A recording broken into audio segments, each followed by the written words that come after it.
नमस्कार, प्रज्ञा समाचार वीडियो पत्रिका में आप सभी का हार्दिक स्वागत है। और आज हम जुड़ेंगे अखिल विश्व गायत्री परिवार की रचनात्मक और सकारात्मक खबरों से। गायत्री परिवार द्वारा देश भर में ऐसे कौन कौन से अभियान चलाए जा रहे हैं जिससे समूची मानवता का कल्याण हो सके, इससे अभियान हम देखेंगे। अखिल विश्व गायत्री परिवार के संस्थापक युग ऋषि पंडित श्री राम शर्मा आचार्य जी ने युग परिवर्तन के लिए युग निर्माण योजना चलाई, जो कि विचार क्रांति अभियान के माध्यम से साकार होती नजर आ रही है।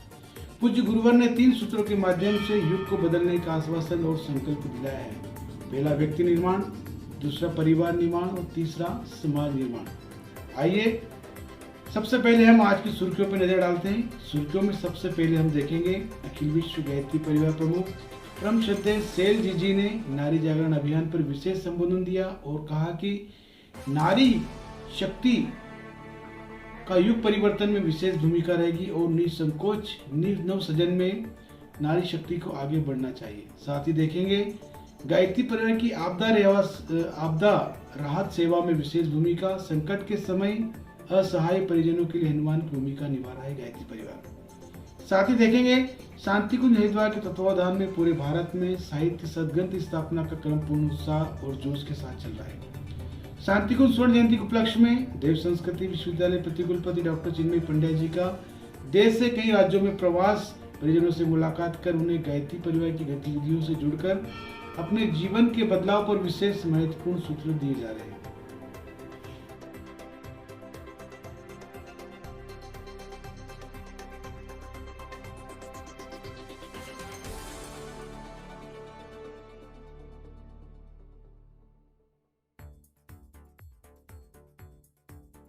आज देवी शक्ति का वो स्वरूप देखने को मिला जिसमें ये कहा गया, हे माँ तुम शक्ति रूप में हो। वो माँ शक्ति रूप में कैसी है वो आज देखा। इस संसार में जब कभी भी महत्वपूर्ण काम संभव हुए हैं उसके पीछे प्रत्यक्ष या अप्रत्यक्ष रूप से एक शक्ति काम करती रही है और उसका नाम है मातृशक्ति। कहते हैं स्वर्ग में एक कल्प वृक्ष है जिस पे 4 फल लगे रहते हैं, धर्म, अर्थ, काम, मोक्ष। वो कल्प वृक्ष कैसा है पता नहीं, देखा तो नहीं, लेकिन हाँ इस पृथ्वी पर एक साक्षात चलते फिरते कल्प वृक्ष को जरूर देखा है। कैसा कल्प वृक्ष है वो कल्प वृक्ष जब किलकारी भरता हुआ पिता की गोदी में आता है तो उनके मन में वात्सल का संचार करता हुआ चला जाता है। वो ये नारी कच्चे सूत के धागे को लेकर जब भाई के समक्ष जाती है तो उसके अंदर पवित्रता का संचार करती हुई चली जाती है। वो ये नारी जब अग्नि के 7 फेरे लेकर पति के पास जाती है तो उसकी अपूर्णता को पूर्णता में बदलती हुई चली जाती है और अपने बच्चे के लिए तो साक्षात संजीवनी ही कहलाती है। जिस बच्चे को जन्म ही नहीं दिया उसको पाल पोष कर योग्य बनाया, खड़ा किया, उस समय उसका रूप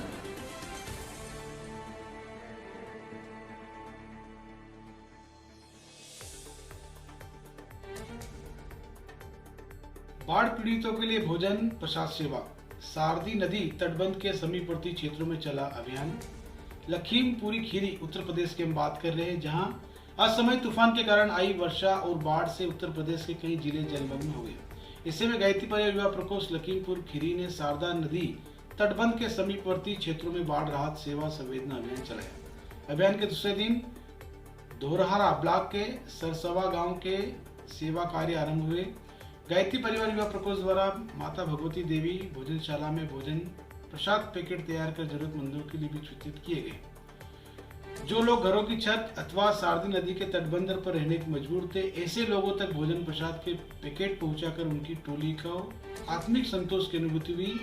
रविवार को आपदा राहत युवा प्रकोष्ठ टीम द्वारा समदहा, सड़गड़ा, रेनी गांव व उनके आसपास तटबंधन पर भोजन प्रसाद पैकेट वितरित किए गए।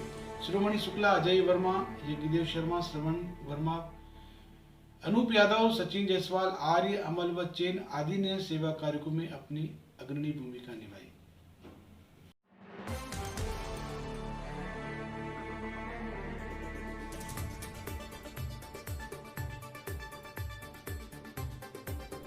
और हम आगे बात करेंगे साहित्य सदग्रंथ स्थापना की। ज्ञान क्रांति की विविध धाराएं, 1001 वेद स्थापना का संकल्प चल पड़ा। प्रतिष्ठित गणमान्यों के घर, उड़ीसा भाषा में वेद की स्थापना का अभियान। बात करते हैं भुवनेश्वर उड़ीसा की, जहां पर शांतिकुंज के स्वर्ण जयंती वर्ष में शांतिकुंज से सदग्रंथ स्थापना अभियान चलाए जाने के निर्देश के बाद दिया भुवनेश्वर टीम ने 1001 वेद स्थापना करते हुए संस्कृति की पताका को चहु दिशा में फैलाने का संकल्प लिया। यह टोली एक माह में 50 सेट वेदों की स्थापना करा चुकी है। महाविद्यालय, विश्वविद्यालय, सरकारी कार्यालय में स्थापना कराई गई। सर्वोच्च न्यायालय के वकील, जज, डॉक्टर्स आदि समाज के मूर्धन्यों को यहाँ वेद स्थापित किए गए। ओडिशा भाषा में वेदों को पाकर सभी अभिभूत थे। सदग्रंथ स्थापना के इस पुनित कार्य को गति देने में कृपा सिंह सरंगी, श्री राहसी मोहंती, श्री उपेंद्र पात्र आदि का विशेष सहयोग रहा।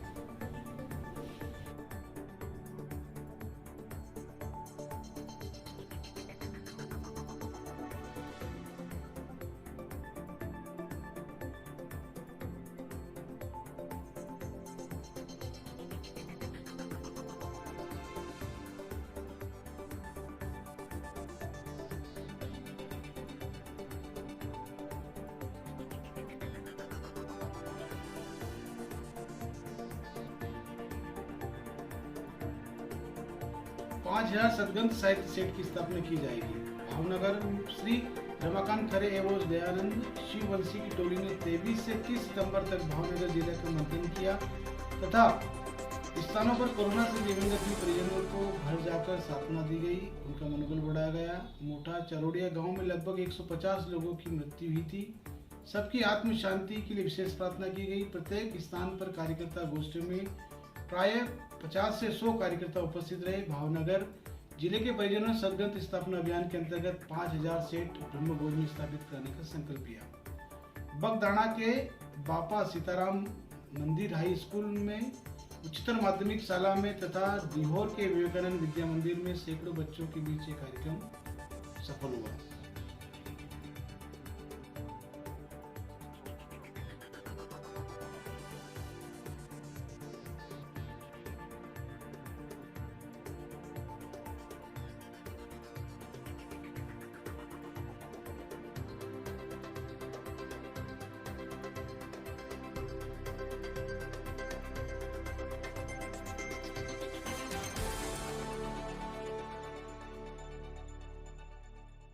शांतिकुंज स्वर्ण जयंती कार्यक्रम के अंतर्गत 6 नवंबर से लेकर आगामी तक देव संस्कृति विश्वविद्यालय शांतिकुंज हरिद्वार के प्रतिकुलपति आदरणीय डॉक्टर चिन्मय पंड्या जी ने राजकोट गुजरात में स्वामी परमानंद जी से भेंट की।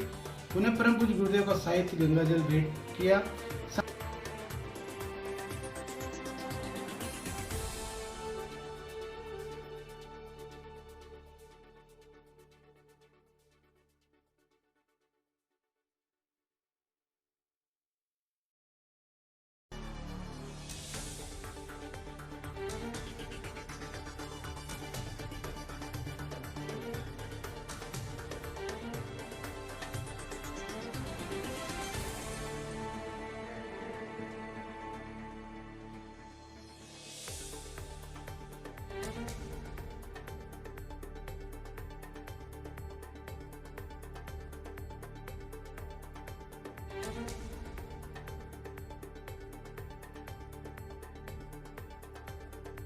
बात करते हैं शांतिकुंज के एक विशेष अति महत्वपूर्ण संदेश से। बच्चे ही बने रहोगे क्या? छोटा बच्चा अपनी हर जरूरत के लिए माता पिता से फरियाद करता है। बच्चे के छोटे तथा कमजोर होने के कारण माता पिता उस पर दया करते हैं और उपयोगी वस्तुओं को जुटाने के लिए यथासंभव प्रयत्न भी करते हैं। परंतु जब बच्चा बड़ा हो जाता है तो उसे वृद्ध माता पिता से अपनी आवश्यक वस्तुएं मांगने में संकोच लगता है। वह सोचता है कि माता पिता ने मुझे बड़ा पाल पोस कर जवान बना दिया है और सब प्रकार से समर्थ कर दिया है। अब उनसे सदा मांगते रहना मेरे लिए उचित नहीं है। अब तो मुझे उनकी सेवा करनी चाहिए, उनकी इच्छाओं और आवश्यकताओं को समझना तथा पूरा करना चाहिए। उनकी इच्छाओं और आवश्यकताओं का ध्यान न रखकर युवावस्था में भी उनसे ही अपनी जरूरत की चीजें मांगते रहना उचित नहीं। श्रवण कुमार आदि अनेक मातृ पितृ भक्त ऐसे हुए जिन्होंने अपनी कठिनाइयों की रत्ती भर चिंता न करते हुए माता पिता की इच्छा और अभिलाषा पूर्ण करने के लिए अपना पूर्ण जीवन समर्पण कर दिया। यही एक सच्ची संतान का आदर्श हो सकता है। निकम्मे लड़के तो बूढ़े माता पिता को अंत तक त्रास देते रहते हैं और अपने लाभ के लिए उन्हें परेशान करते रहते हैं। हम ईश्वर की संतान है। परमात्मा ने अनेक प्रकार की सुविधाएं हमें देकर बड़ा किया है। मानव शरीर जैसा बहुमूल्य वाहन, स्वास्थ्य, बुद्धि, विद्या, परिवार, आजीविका, मित्र आदि साधन देकर इस योग्य बना दिया कि संसार में भली प्रकार जीवन निर्वाह कर सके। उससे हमारी अंतरात्मा में सद्बुद्धि की एक पुकार भी पैदा की है, जिसकी सलाह पर आचरण करने से हमें सदैव सुख और सुविधाएं उपलब्ध होती है। सफल सार्थक जीवन के 6 कार्यक्रम पूज्य गुरुवर ने दिए हैं, जिनसे हमारा जीवन सफल बन सकता है।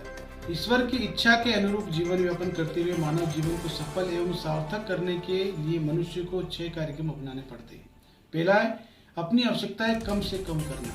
दूसरी, अपनी वस्तुओं को ईश्वर की वस्तु समझकर अपने को उनका ट्रस्टी संरक्षक मात्र समझना। तीसरा, उपस्थित कठिनाइयों से परेशान न होकर उन्हें विवेक पूर्वक सुलझाना। जो न टल सके उन्हें प्रारब्ध भोग समझकर धैर्य भोग सहना। चौथा है मन को भगवान में लगाए रखने के लिए भजन साधन करना। पांचवा, अपने कुविचारों, दुर्गुणों तथा अकर्मों को हटाने तथा घटाने के लिए निरंतर प्रयत्न करना। छठा है दूसरों की भलाई के लिए कुछ काम ईश्वर की सेवा समझकर नित्य करते रहना। जो व्यक्ति इन 6 कार्यक्रमों को जितने अंशों में अपनाता है वह उतना ही भगवान का भक्त है। परमपिता इससे उतना ही प्रसन्न और संतुष्ट रहता है। जिसके लिए कार्य इन 6 बातों से जितने ही विपरीत है समझना चाहिए, वह ईश्वर की उतना ही अवज्ञा कर रहा है और उसका कोप भाजन बन रहा है। समाचार वीडियो पत्रिका से जुड़ने के लिए आप सभी का धन्यवाद और गायत्री परिवार की मुख्य जानकारी और गतिविधियों से जुड़ने के लिए निरंतर देखते रहे समाचार। मिलते अगले क्रम में जल्दी ही, जब तक के लिए नमस्कार।